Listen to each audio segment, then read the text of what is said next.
को जो आज के जननायक हैं उन्हें मैं स्वागत करता हूं। जोरदार तालियों से स्वागत।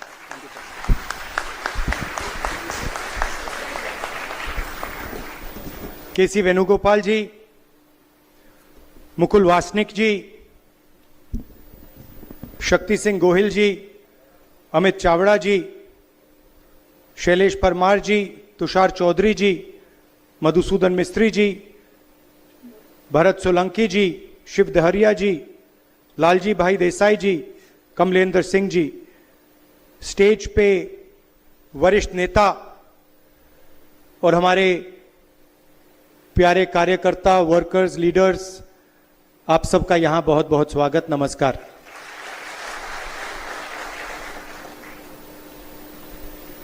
मूड कैसा है आपका? बिल्कुल ठीक, बिल्कुल अच्छा लग रहा है। और शायद जो गुजरात के हमारे कार्यकर्ता हैं, लीडर्स हैं, सबसे स्ट्रांग, मजबूत, निडर हमारे लोग हैं।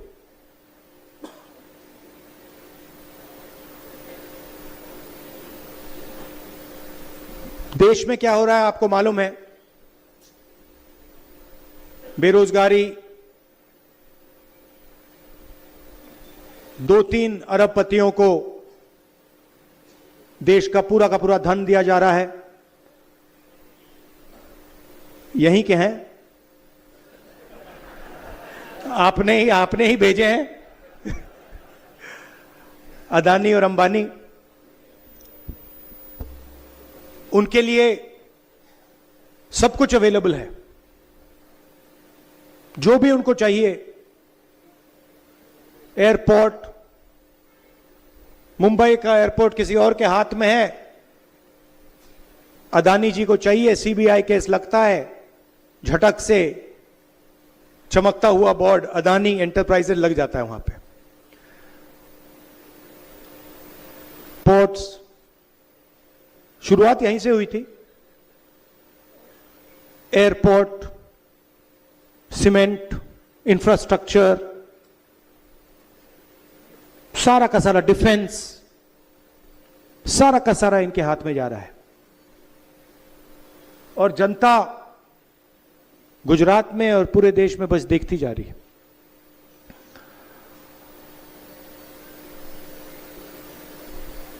हम कुछ महीनों से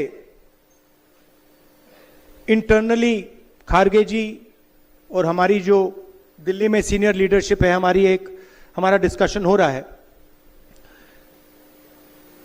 कि कांग्रेस पार्टी को हम मजबूत कैसे करें। क्योंकि सच में ये जो लड़ाई चल रही है, ये राजनीतिक लड़ाई तो है, मगर ये विचारधारा की लड़ाई भी है। और विचारधारा की सिर्फ 2 पार्टियां हिंदुस्तान में, एक बीजेपी और आरएसएस और दूसरी कांग्रेस पार्टी।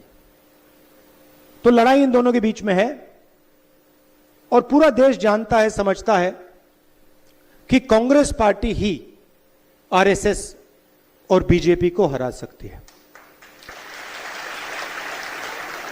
और इसमें मैं एक और चीज जोड़ना चाहता हूं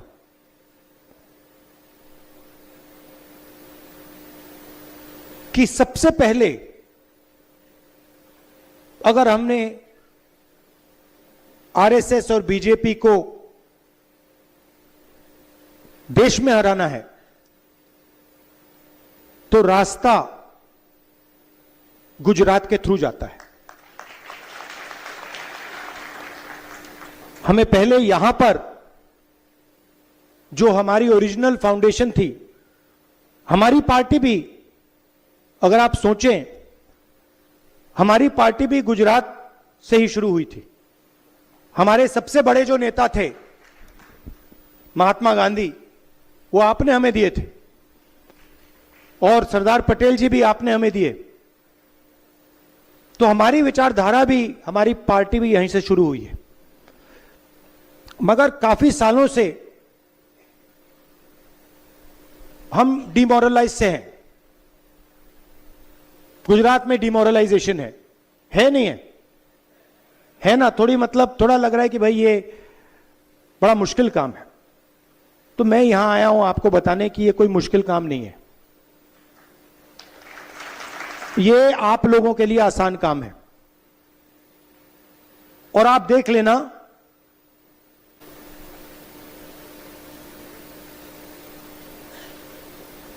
तो हमने निर्णय लिया है कि कांग्रेस पार्टी में हमें थोड़ा बदलाव लाना पड़ेगा। अभी मैं आपके डिस्ट्रिक्ट के सीनियर नेताओं से मिला और बहुत अच्छा डिस्कशन हुआ, और उन्होंने 2-3 चीजें मुझे कही जो शायद हर डिस्ट्रिक्ट के नेता कहेंगे।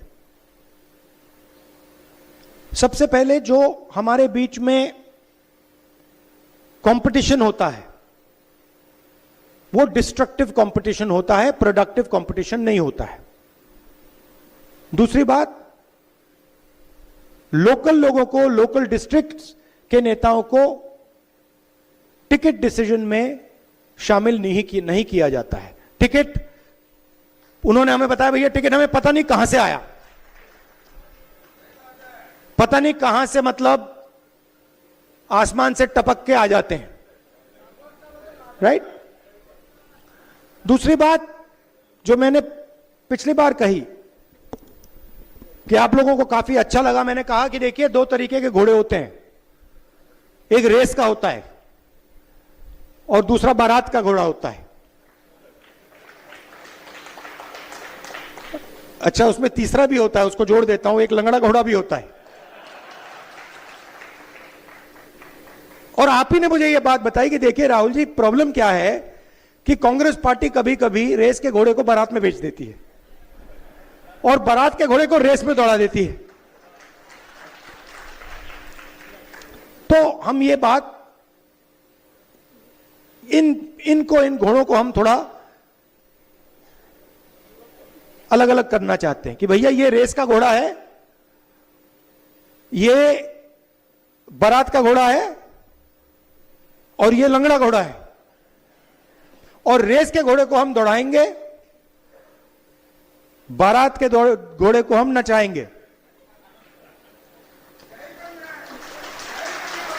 राइट? तो